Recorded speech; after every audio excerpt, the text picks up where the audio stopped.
Halo semuanya, selamat datang di sesi bedah materi kita kali ini. Nah, hari ini kita bakal ngebahas sesuatu yang jujur aja seru banget. Kita bakal ngomongin soal menguasai aturan main. Ya, aturan main di dua arena yang kelihatannya beda jauh, tapi sebenarnya sama-sama kompetitif.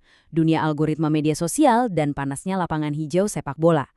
Kita bakal lihat gimana strategi, adaptasi, dan kelihayan baca situasi itu jadi kunci buat menang di kedua medan ini. Yuk langsung aja kita mulai. Untuk agenda pembahasan kita hari ini, pertama kita bakal bedah aturan algoritma TikTok 2026, lanjut ke 7 cara menembus FYP, terus kita bakal geser ke topik laga panas yang berpindah arena, profil Stadion Segiri Samarinda, statistik head-to-head kedua tim, dan ditutup dengan semangat juang para supporter. Oke, kita masuk ke bagian pertama, aturan algoritma TikTok 2026. Coba deh saya tanya, kalian ngerasa nggak sih belakangan ini jangkauan atau tayangan video TikTok kalian tiba-tiba anjlok? Kayak sepi banget gitu penontonnya? Kalau iya, santai, kalian nggak sendirian kok. Banyak banget kreator digital yang lagi pusing ngadepin perubahan mendadak dari platform ini. Terus, apa sih yang sebenarnya lagi terjadi di balik layar? Jadi gini, dulu tuh algoritma TikTok cuma peduli sama metrik dangkal kayak jumlah likes atau malah sering ngasih panggung buat konten-konten clickbait. Tapi lupakan itu. Algoritma 2026 udah berevolusi jadi jauh lebih canggih. Sekarang, sistemnya bener-bener fokus ke grafik minat dan apa yang disebut retensi berbasis nilai. Maksudnya apa tuh? Artinya, TikTok sekarang jauh lebih ngehargain watch time atau berapa lama orang mantengin video kalian, completion rate alias ditonton sampai habis atau enggak, dan interaksi aktif kayak share sama save. Jadi, ngasih informasi berkualitas yang bikin penonton betah itu bener-bener harga mati sekarang. Nah, sekarang kita masuk ke bagian kedua, 7 cara menembus FYP.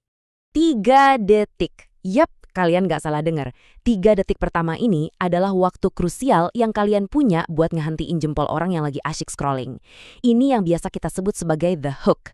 Kalau kalian gagal bikin penasaran di 3 detik awal ini, wah, drop off rate video bakal hancur dan algoritma bakal langsung nge-cap konten kalian ngebosenin.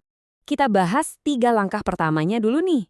Langkah pertama, seperti yang baru aja kita omongin, wajib optimasi hook 3 detik. Lanjut langkah kedua, dan ini super menarik, manfaatin SEO TikTok. Iya, platform ini sekarang udah berfungsi layaknya search engine loh. Jadi jangan cuma ngandalin hashtag, masukin kata kunci relevan di teks layar, bikin caption yang detail, dan pastiin voiceover kalian jernih, karena AI TikTok bakal ngebaca dan bikin transkripsinya secara otomatis. Terus, langkah ketiga, tetaplah konsisten di satu niche yang spesifik. Sistem itu ngelompokin penonton berdasarkan minat, jadi hindari banget bikin konten gado-gado yang temanya loncat-loncat. Buat langkah keempat, pastiin kalian pakai trending sounds yang lagi hits, tapi tetap harus relevan sama isi videonya ya. Kelima, ingat, kualitas sekarang ngalahin kuantitas. Pastiin resolusi video minimal 1080p dengan audio yang jernih. Dan ini peringatan keras, algoritma bakal otomatis ngebatasin video yang buram atau yang ketahuan ada watermark dari aplikasi saingan. Terus langkah keenam, pancing interaksi penonton. Pakai fitur interaktif kayak polls, stickers, atau call to action, biar orang kepancing buat ninggalin komentar, nge-save, atau nge-share. Terakhir yang ketujuh, konsisten. Postinglah sekitar 3-5 kali seminggu, dan cocokin sama data analitik kapan jam-jam audiens kalian lagi pada aktif. Oke, itu tadi semua aturan main dan strategi jitu buat menang di arena digital. Tapi, gimana kalau kita bawa mindset taktis yang sama ini ke dunia nyata? Ke sebuah pertandingan fisik dengan gengsi dan pertaruhan yang luar biasa tinggi. Nah, mari kita bahas dinamika di lapangan hijau sepak bola Indonesia.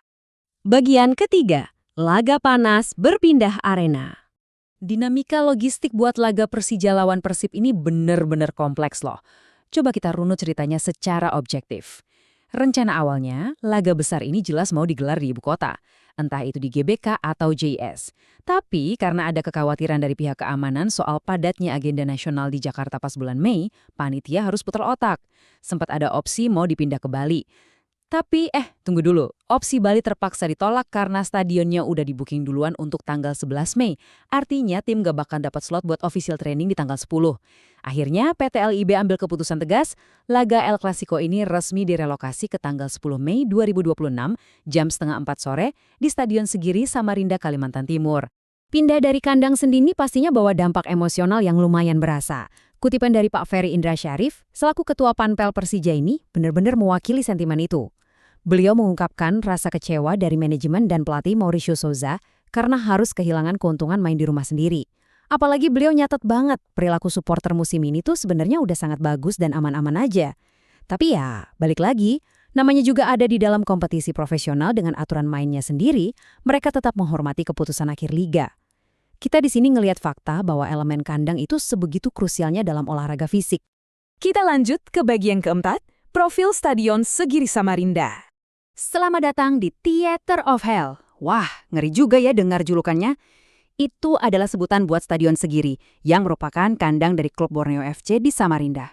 Julukan ini nggak asal nempel loh.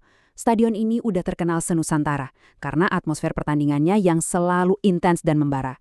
Jadi biarpun laga ini dipindah ke tempat yang katanya netral, bisa dipastiin atmosfernya nggak bakal terasa hambar atau sepi sama sekali. Dan jangan salah sangka, ini bukan cuma sekedar jual atmosfer panas aja. Spesifikasi teknis stadion ini benar-benar kelas wahid. Infrastrukturnya udah memenuhi standar kompetisi AFC dan FIFA loh. Bayangin aja, stadion ini baru banget beres direnovasi besar-besaran senilai 80 miliar rupiah di tahun 2024 kemarin. Sekarang, kapasitasnya bisa menampung 13.000 sampai 14.000 penonton dengan kursi single seat, rumputnya alami standar FIFA, udah dilengkapi papan skor digital canggih, dan papan iklan LED. Bener-bener ngebuktiin kalau Stadion Segiri ini sangat mumpuni buat nge-host laga dengan level setinggi ini. Bagian kelima, statistik head-to-head. Coba kita bedah angka-angkanya buat persiapan taktik nanti. Dari 25 pertemuan terakhir, Persib asuhan Bojan Hodak emang punya sedikit keunggulan historis nih. Dengan 8 kali menang, berbanding 7 kemenangan buat Persija, sisanya seri. Nah, kalau kita lihat klasemen sementara, tensinya makin berasa. Persib lagi duduk kokoh di peringkat pertama dengan 72 poin, sementara Persija ada di peringkat ketiga dengan 65 poin. Jelas aja Persija bakal ngotot banget pengen memangkas jarak poin ini. Kalau ngomongin performa terbaru, di atas kertas Persib emang punya momentum, karena mereka belum terkalahkan di 5 duel terakhir lawan Persija. Terakhir kali Persija menang tuh di bulan Maret 2023. Ngelihat statistik ini, fix banget kita bakal disuguhin pertarungan strategi yang luar biasa ketat. Bagian keenam, semangat juang para supporter. Persija menyatukan kita semua. Hapus segala perbedaan, semua bersaudara. Gila, lirik ikonik dari Chen The Jackmania ini dalam banget. Kalimat ini tuh seakan jadi pengingat buat kita, biarpun ada rintangan logistik yang bikin pusing, dan faktanya arena tanding harus dipindah jauh banget ke Samarinda, semangat juang para supporter itu nggak bakal bisa dipatahin. Mereka tetap jadi bagian dari tim yang bakal ngasih dukungan mental dari mana aja. Inilah esensi sebenarnya dari loyalitas di dalam olahraga. Nah, akhirnya kita sampai di ujung sesi bedah materi kita hari ini.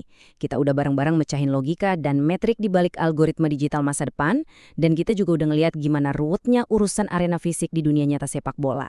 Kedua hal ini sama-sama butuh strategi, fokus yang tajam, dan pastinya pemahaman yang matang soal aturan main. Sekarang pertanyaan dari saya buat kalian.